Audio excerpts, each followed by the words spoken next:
The foundation stone for the construction of Buruburu Estate was laid in 1971 by the Prince of Wales, Prince Charles. The area has tremendously grown. The Buruburu shopping center played host to just 7 shops back then. Now it's a growing commercial center. The shopping center of Buruburu is actually a satellite of the CBD Nairobi. Imagine Otieno, we have every big shop in the CBD here in Buruburu. You can get big boutiques, you can get big pharmacies here. We have an hospital. All major hospitals are represented in Buruburu. The major hospital is Metropolitan, and then we have all the others. Nairobi Hospital, Aga Khan, MP Shah, name it. They all have clinics here in Buruburu. Number 2, all financial institutions. Imagine Buruburu itself have 13 financial institutions here. All the major banks are represented here in Buruburu.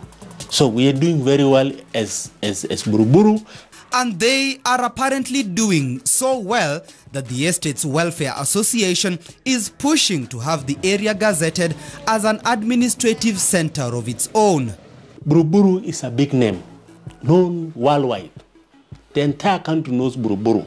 But when it comes to administrative, there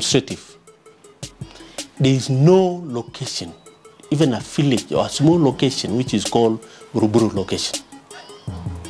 When it comes to political, we don't even have any political name for Buruburu.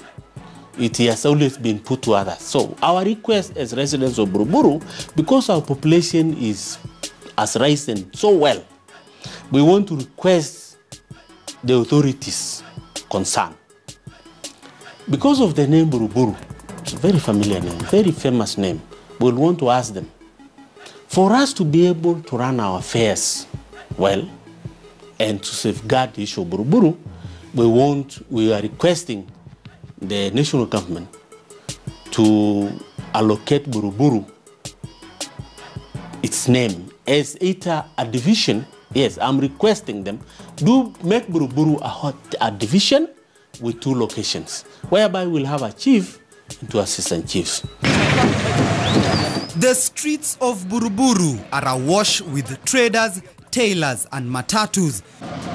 It is from this estate in the early 2000s that a unique and interesting marketing strategy for minibuses was conceptualized that would change the face of Kenya's public transport system. At the heart of that creative explosion of matatu designs, hii ni ofisi yetu. Hii ni ofisi kama ile ingine, white collar job. Quite comfortable. Najua. was Sheriff Safania Maina. I find him working for what he claims to be Buruburu's most coveted minibus, the Houdini. Hii gari, hii ni interior yake, ina sunroof 3. Sunroof 3. So sunroofs are these? Sunroof, yeah. Okay. 1, kuna hii hapa 2, na kuna ile ya 3, 3. Na hata CCTV si moja, there's another one. Kuna ingine hapa ya operate ya bado anaona hapo, kwa hiyo TV yake inajidivide, anaona into 4, inajidivide into 4 pieces hapo mbele. Anaona mtu anaingia. Then kwa kila seat at least kuna TV. Hata naona mjuni hapa. Kuna mjuni mtoka shule amejibamba. So how many screens do you have? In each and every seat kuna screen. Okay. Yeah. Okay. The genesis of pimping rides and especially minibuses in Nairobi began in this area. It is part of what forms the identity of the estate. Why do you think there's such a rich matatu culture in this particular estate? Mimi naweza sema Buru imekuwa always the best juu matri za Buru ni unique. Hakuna matri kama za Buru. Hizi zingine zimekuja kufanya vitu tulishafanya. Hizi vitu si tulishafanya tukamaliza. Hizi kuweka TV kwa viti, hii ni kitu tulifanya na brainchild. There are more than 6 dozen minibuses that ply the Buruburu route daily, and standing out from the park to attract clients is an expensive affair. Pimping inachukuaga 2M ama 1.5M. 2 million shillings. Exactly. It's an expensive business. Ni expensive sana. Now, do you get tumia returns? pesa, tumia pesa, Kupata pesa. upate pesa, exactly. And it appears the investment is paying off. Nganyas, as they are commonly known, have their group of loyal clientele here. Manyanga, it's very fast.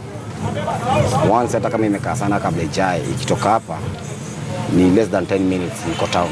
Kwa hivyo sita kuchelewa. Kulinganisha gari nyingine inakaa hapa hii mboko haijui kufuata jam. Sasa kwa sababu kutoka Jogoo ipate jam, itabidi ipite Jericho isili. Within no time go town. Lakini pana hizi zingine utadelay. Hata kama iko juu na tembo, tuna appreciate juu ya fastness yake na madhiriko poa. Lakini tuseme ukweli, matatu za Rongai zimewachapa. Hiyo nimekubali na najua hiyo ni kama kulinganisha kifo na usingizi. Ama kulinganisha unye na budake. Unajua mzee Jomo. So unaona kila kitu nakuanga na time yake. But apparently we are working on that. Buru itarudi kuwa Buru because wanakuaga yani sisi ndio we lead, they follow. How different do you charge for your matatus compared to the conventional ones? Okay. Wazazi wetu wanapenda ya hii route. Naona kwa hii sako, kwa hii route kuna Buru 58, kuna City Hopper na pia kuna Double M. Double M inakuaga 50, sisi tunakuaga tu tumewapiga kiboko na 10 bob. Bei yetu ni friendly. Na mko na wasee? Tunawasee. The vibrancy in the public transport sector here is reflected even amongst traders who adorn these streets. It's a sight the residents here have given a cold shoulder.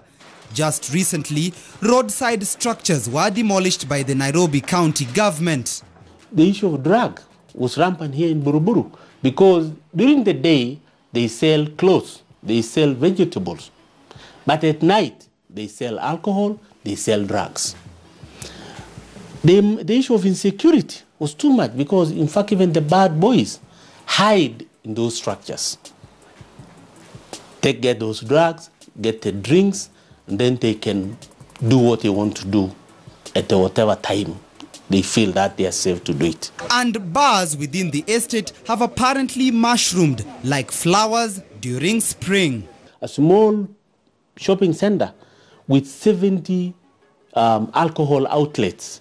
So, and the noise which comes out of those outlets at night, from Friday to Sunday, Buruburu people don't sleep because of the noise.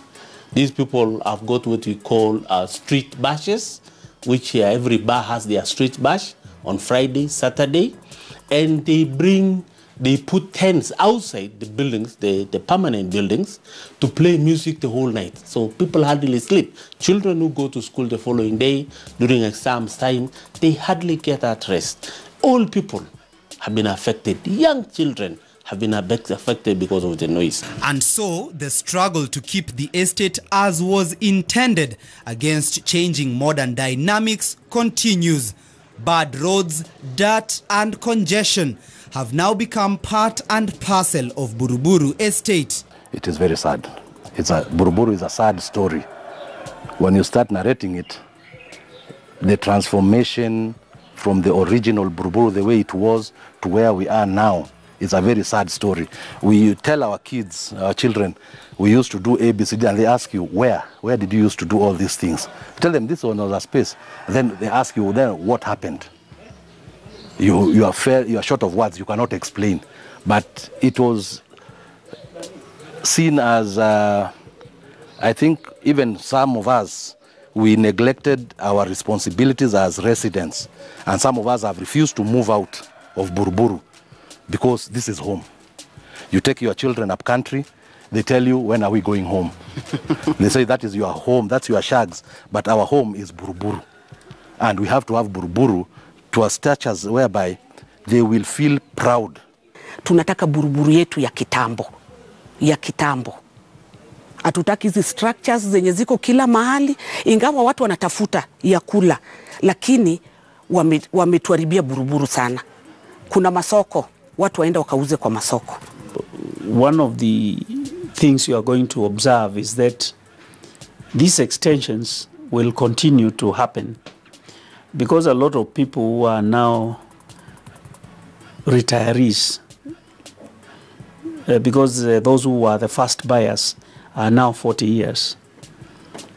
They are now at an age where they want some kind of a pension.